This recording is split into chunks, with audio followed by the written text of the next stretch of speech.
আসসালামু আলাইকুম দর্শক ভাই, এখানে আছি একটা নতুন খামারি আমার বড় ভাই শাফিক হোসেন। সে হাঁসের খামারি দিয়েছে, তার থেকে একটু শুনে নিই সে কিভাবে এগুলো উদ্যোগ হলো এবং কিভাবে কি করতেছে। আসসালামু আলাইকুম বড় ভাই। ওয়ালাইকুম আসসালাম রহমতুল্লাহি ওয়া বারাকাতুহু। আপনি এখানে হাঁসের খামারি দিয়েছেন, খুব ভালো লাগতেছে। তো আপনি এই বিষয়ে একটু যদি আমাদেরকে বলতেন তাহলে আমরা সবাই শুনতাম আর কি। মূলত আমি আগে ছিলাম দেশের বাইরে সৌদি আরবে আর কি। হ্যাঁ। দীর্ঘদিন ওখানে থাকার পরে দেশে আসি, আসার পরে অনেক দিন যাবতই বাড়িতেই বসে আর কি। পাশাপাশি একটা ব্যবসা আছে, তখন ওই ব্যবসা তেমন না আর কি, সিজনে বছরে হচ্ছে গান 3 থেকে 4 মাসের আর কি। তো বাকি সময় বসে থাকা হয়।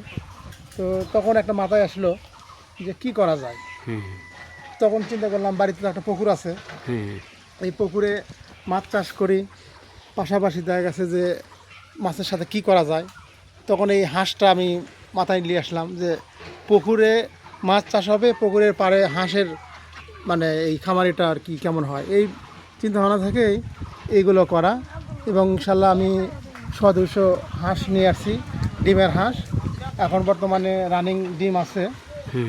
130 থেকে মানে 150-র ভেতরেই পার ডেলি ডিম আসে। তো মোটামুটি দেখতেছি লাভজনক আর কি।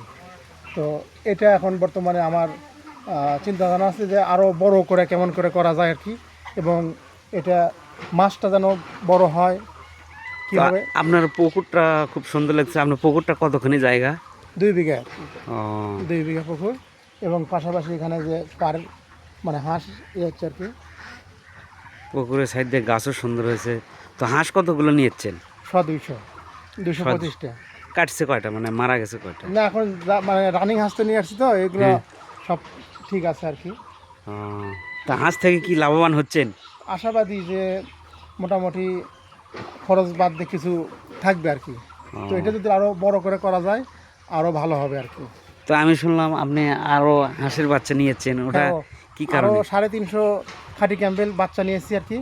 ওগুলো ডিম আস্তে বড় করে ডিমের মানে রাখবো আর কি, যে ডিম পাড়া। ও, ওগুলো একটু দেখবো আর কি। আচ্ছা ঠিক আছে, সামনে নিয়ে চলো। তো ভাইজান আপনার এই এই যে এগুলো বাচ্চা না? হ্যাঁ, এগুলো বাচ্চা এখানে 350 বাচ্চা আছে আর কি, খাঁটি ক্যাম্পেল। এগুলোর নাম কি বললেন? খাঁটি ক্যাম্পেল। খাঁটি ক্যাম্বেল। হ্যাঁ এগুলো কি অন্য জাত? হ্যাঁ, ও, ওই জাতের থেকে এই জাত ভেনো? ভেন্ন আর কি। ও, তো এটাও কি ডিম পারবে? হ্যাঁ অবশ্যই, আশাবাদী যে এটা এই বাচ্চার বয়স কত দিন? আজকে 11 দিন চলতেছে বয়স, 11 ও। দিনের বাচ্চা এটা আর কি। তো এগুলো কত করে পিস নিয়েছেন? এটা 32 টাকা পিস নিছি আর কি। ও, তো আমরা যদি নিতে চাই আপনি যোগাযোগ করে এনে দিতে পারবেন তো জি নাকি? আছে, হ্যাঁ আমাদের পরিচিত লোক আছে, দিতে পারবো আর কি। বুঝতে পারছি। তাহলে সর্বশেষ পরিশেষ আপনি মন্তব্য একটু বলেন যে আপনি এগুলো করাতে আপনার কেমন হচ্ছে? না, আমি মনে করতেছি এরকম যারা বেকার যুবক আছে এই উদ্যোগ যদি নেয় তাহলে ঘরে ঘরে তারা চাকরির খোঁজার প্রয়োজন হবে না আর কি। হুম হুম। তারা নিজেরাই এভাবে মানে এই মাছ চাষ অথবা হাঁস চাষ করলে লাভবান হবে আর কি। ইনশাল্লাহ ইনশাল্লাহ। আপনি বলতে চাচ্ছেন তাহলে চাকরি পিছনে না করে হাঁস পিছনে করাই ভালো? অবশ্যই লাভজনক। ঠিক আছে ভাইজান, আপনি ভালো থাকেন, ইনশাল্লাহ দোয়া রাখি আপনি ভালো একজন উদ্যোগ, ভালো কিছু করেন, আমরা সবাই দোয়া করি, ভালো থাকি। ইনশাল্লাহ ইনশাল্লাহ দোয়া করবেন। ওকে।